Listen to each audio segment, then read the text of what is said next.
there's so many times when my people come to me, my students come in, they say, I don't understand the meaning of this term, or what is on the bit, or what's impulsion. And I find that in the horse world, we use terminology that's not well defined, or that's defined in a way that unless you're privy to the information, you really can't understand what people are talking about.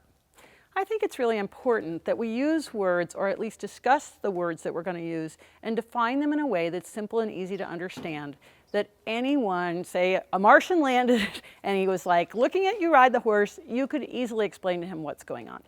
So that's what I'm going to attempt to do, is to try and explain in plain language what some of the terms are that we often hear with riding.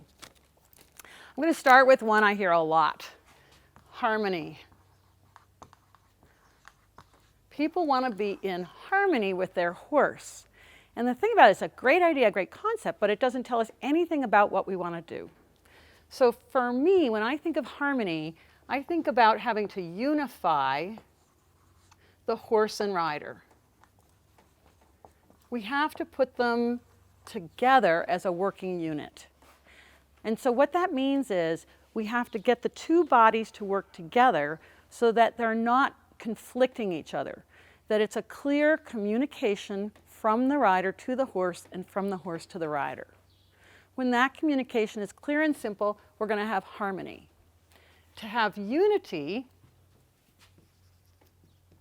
often a term that we hear, we have to unify those two bodies. And from a physics perspective, that means that we need the horse and rider to be together, where the rider is an internal force to the horse.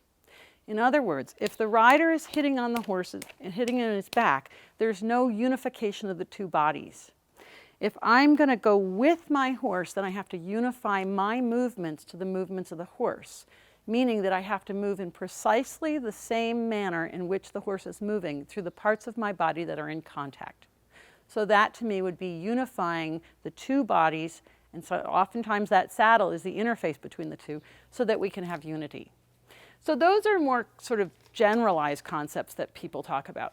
But let's get into some more specific terms. And I'm going to erase this and then we'll go there.